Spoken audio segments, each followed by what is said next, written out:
It makes you just want to do more dating and explore more and know yourself more and just be in this space of like ultimate curiosity of how you can support another human, another man on his dating journey as well. Hello, my loves. Manifesting love and aligning your desires with dating. What if I told you that your love life can reflect your deepest desires and not your fears? The fears of like not good enough and I'm going to be alone forever. Because the truth is that you absolutely have the power to manifest anything in your life. Not just the man in the relationship, but truly anything. When you date from fear, you attract exactly that. So have you ever been on a date where you realize that everything that you dislike about men, everything that you don't want, the very things that you actually focus on, end up being the thing that you are having dinner with opposite the table? And in this video, I'm going to share with you why that energy is creating all of the things that you don't want. I'm also going to give you 3 amazing tips, a step-by-step process of how to shift from the energy of fear and move it into desire. First of all, let's talk about fears and why they're even there. Well, fear is a beautiful thing. It is an emotion that innately we have as animals. It's here to support us in surviving. It is the tiger in the woods that is going to attack us, and we need the fear, the chemical charge in our body, so that we can mobilize and actively run away from the tiger. In today's society, we have created a lot of what is known as micro triggers, a lot of mini tigers by way of rejection, shame, and societal standards not being met, and therefore we think that we're different and that nobody's gonna like us and that we're not lovable, not likable, nobody will approve of us. And these micro triggers that fundamentally we create because if I'm a 40-something woman and I'm still single, then no man is gonna love me. That's a story and a micro trigger that we're creating. And then it creates fear and anxiety in the body. Then you go out on a date or you choose a mate from that energy. And then further down the line, you're like, oh my God, why did I choose this guy? Because he is so not what I wanted and he just triggers me all of the time. Fear essentially is supporting us in redirecting, but the way in which humans are using fear these days is based on the stories and the micro triggers. So it's no longer an actual tiger in the forest or the jungle or the wild. It's now actually the man and he's not texting.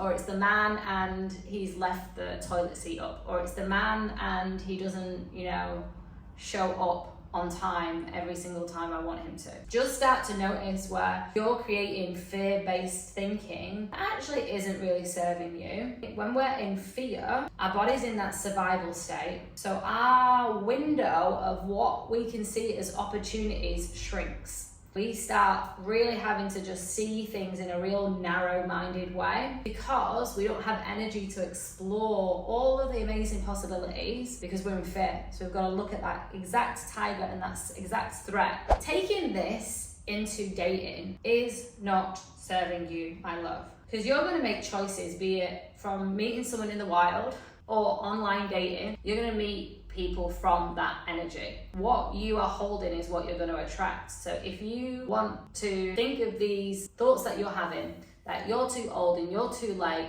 because you're fearing that you're going to be left alone forever and you're going to be the last woman on the shelf, because that's the whole societal stigmatization and fear-based thinking that we have been as women conditioned to hold, then the likelihood is that you're gonna attract a man that is judgmental, probably has a thing about younger women, that doesn't really care about you and your personality and your desires, and is more about a surface level thing, or is more wanting validation from you. Like, you name it, there are a plethora of attributes that you can attract from fear. This is where you get to start looking at your thinking and the energy that you're putting out into the world. Just seeing the feedback that you're getting. desires, at the core of you, it's the deep yearning that you have in relationship, and also the characteristics and the attributes that you want to receive from the masculine. This is going to be the foundational shift that you get to do in order to manifest authentic true love and go out into the dating world with your desires and actually have fun. When you're moving into the space of desire-based dating, you attract men that are closer and closer and closer to the energy that you're holding about yourself, which makes it super fun because you'll have lots in common.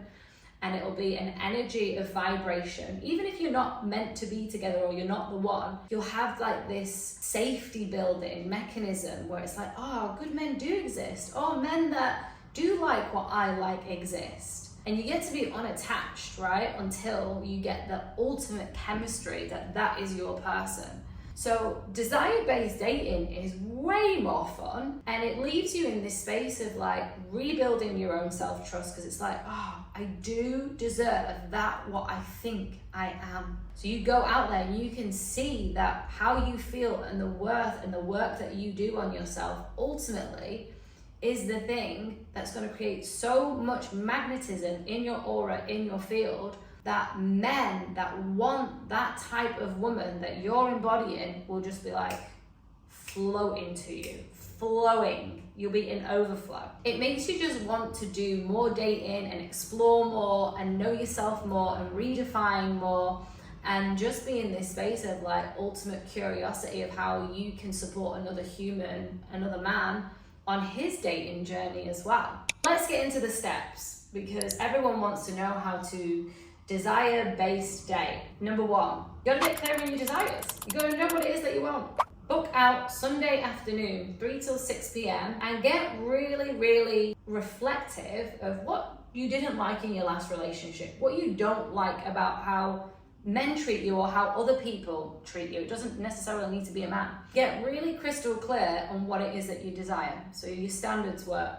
So for example, you could say that you desire that a man asks you how you're doing. That might be a thing for you. Maybe you never had parents that checked in to see how you're feeling and what have you been up to today.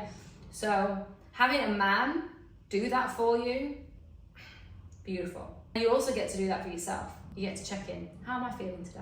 How's my day been? What did I love about today? What did I learn today? We don't want to arrive at a relationship being blissfully happy and all the things. Well, we can want it, but we don't have to be this like fully healed, content, liberated, happy as anything woman to date and to relate and to be in a relationship. But we do want to arrive happy enough. You're happy enough that we're secure within ourselves, that we know ourselves, we know our wants, we celebrate ourselves, we love ourselves, we gift to ourselves, we take ourselves out on dates, we talk to ourselves so beautifully. Because then we know when to walk away from a relationship that's not for us. And when a relationship might end, we can walk away knowing that that man isn't our sole source of happiness. We got that for ourselves first. So getting clear on your desires and being the desire yourself. Number two, remove and release. Remove the blocks that you think about yourself. So you're not worthy, you're not good enough, you're too late, you're too old, whatever the thing. You want to remove those blocks because you don't want to take that insecurity and then need the man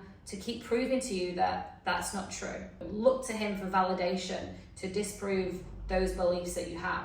You remove those blocks and beliefs yourself. And then the other two-part piece to this is that you release the energies, the heaviness, the stored chemicals that you are experiencing or holding still from your past relationships. Even the baggage with your dad and your mom and all of that heaviness and that energy that's held in your body. Number three, you gotta trust that you deserve it. And when you trust that you deserve it and you keep affirming that you are worthy of a love that sets your soul on fire, of a man that sees the absolute adoration and beauty in you, then it's then your job to action and embody that each and every single day. That worthy energy to go out there in the world and hold it and be it. Man or no man, you get to feel so fucking good about yourself. You get to feel so worthy.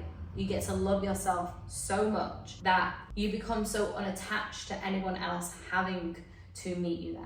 I hope that this video served and supported you in some way, my love. I personally absolutely love this one. It felt so rich and so juicy, and I feel so full at sharing this information with you. If you loved it, if you liked it, if you found it valuable, then like and share with any of your friends, with any of your fellow queens on YouTube. Leave a comment if you've got a question. If you need any support, then I will get back to you. And of course, if you want more of this juicy content, then hit subscribe.